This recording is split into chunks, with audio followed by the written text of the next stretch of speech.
Real world کے دیکھنے اور سننے والوں کو السلام علیکم۔ حضرت خضر علیہ السلام اور شارون فرشتہ۔ ایک مرتبہ حضرت خضر علیہ السلام دریا کے کنارے بیٹھے تھے۔ اتنے میں کسی سائل نے آ کر ان سے سوال کیا کہ میں آپ سے اللہ کے واسطے سوال کرتا ہوں، مجھے عنایت فرمائیے۔ یہ سن کر حضرت خضر علیہ السلام پر بے ہوشی طاری ہو گئی۔ جب کچھ ہوش ہوا تو فرمانے لگے، بھائی میں تو صرف اپنی جان اور مال کا مالک ہوں۔ تم نے مجھ سے اللہ کے واسطے سوال کیا ہے، لہٰذا میں اپنی جان اور ذات تمہارے حوالے کرتا ہوں۔ تم جس طرح چاہو اس کو استعمال میں لاؤ، بازار میں فروخت کر کے اس کی قیمت سے فائدہ اٹھاؤ۔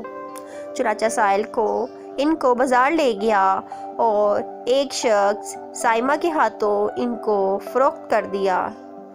یہ خرید کر ان کو اپنے گھر لے گیا، جس کی پشت پر اس کا ایک باغ تھا۔ چنانچہ سائمہ نے حضرت خضر علیہ السلام کو ایک کدال دے کر کہا کہ سامنے والا پہاڑ جو 3 مربع میل رقبے میں واقع تھا، اس کی مٹی کاٹ کاٹ کر باغ میں ڈال دو۔ اور یہ حکم دے کر سائمہ اپنی کسی ضرورت سے کہیں چلا گیا، اور حضرت خضر علیہ السلام اس پہاڑ سے مٹی کاٹ کاٹ کر باغ میں ڈالنے لگے۔ جب سائمہ گھر واپس آیا تو اس نے گھر والوں سے دریافت کیا کہ تم نے غلام کو کھانا بھی کھلایا یا نہیں؟ گھر والوں نے جواب دیا کہ ہمیں معلوم ہی نہیں غلام کہاں ہے۔ یہ سن کر جب سائمہ خود کھانا لے کر باغ میں آیا تو اس نے دیکھا کہ وہ غلام یعنی حضرت خضر علیہ السلام پہاڑ کی مٹی کاٹ کر ڈال چکے تھے اور اپنے کام سے فارغ ہو کر اپنے مولا حقیقی کی عبادت میں مصروف تھے۔ یہ دیکھ کر ان کو بڑا تعجب ہوا اور اس نے دریافت کیا، یہ تو بتائیے کہ آپ کون ہیں؟ یہ بات سن کر حضرت خضر علیہ السلام پر کچھ بے ہوشی سی طاری ہو گئی، اور پھر افاقہ ہونے پر انہوں نے فرمایا کہ بھائی میں خضر ہوں۔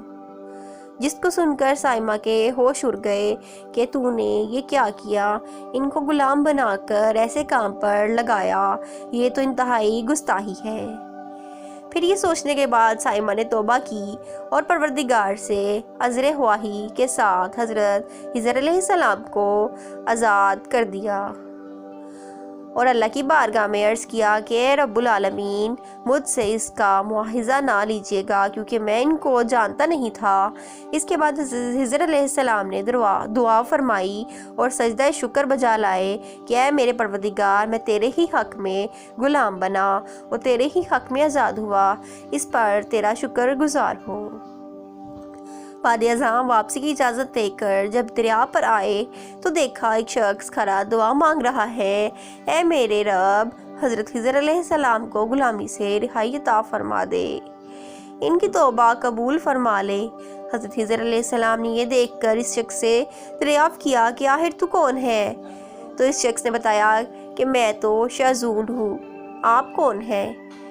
انہوں نے فرمایا کہ میں خضر ہوں۔ اس کے بعد شازون نے کہا، اے خضر علیہ السلام، آپ نے اپنے رہنے کے لیے مکان بنا کر دنیا طلب کی ہے، کیونکہ حضرت خضر علیہ السلام کا دریا کے کنارے پر ایک عبادت خانہ تھا۔ بس یہ سن کر وہ فوراً میدان میں نکل آئے اور وہیں اللہ کی عبادت میں مصروف ہو گئے۔ اس کے بعد حضرت خضر علیہ السلام نے اسی جگہ پر ایک درخت لگایا اور اس کے سائے میں عبادت شروع کر دی۔ تو آواز آئی، اے خضر، جب تم نے درخت کے سائے میں سجدہ کیا تو تم نے دنیا کو آخرت پر ترجیح دی۔ پھر فرمان ہوا، مجھے اپنی عزت اور جلال کی قسم ہے، مجھے دنیا کی محبت میں رضامندی نہیں ہے۔ اس کے بعد حضرت خضر علیہ السلام نے شازون فرشتے سے کہا کہ اے شازون، دعا کرو کہ اللہ تعالیٰ میری توبہ قبول فرمائے۔ چنانچہ شازون نے دعا کی اور اللہ نے شازون کی برکت سے حضرت خضر علیہ السلام کی توبہ کو قبول فرمایا۔ خدا کے برگزیدہ بندے اسی حالت میں رہتے ہیں جو اللہ کو منظور ہو۔ بے شک ہماری فلاح بھی اسی میں ہے کہ زندگی کے ہر موڑ پر آنے والے ہر پیچ و خم میں ہم راضی رہیں، اللہ تعالیٰ کی چاہت کو سامنے رکھ کر زندگی گزاریں۔ دعا ہے کہ اللہ تعالیٰ ہمیں اس واقعے سے سبق حاصل کر کے نیک بننے کی توفیق عطا فرمائے۔ آمین یا رب العالمین۔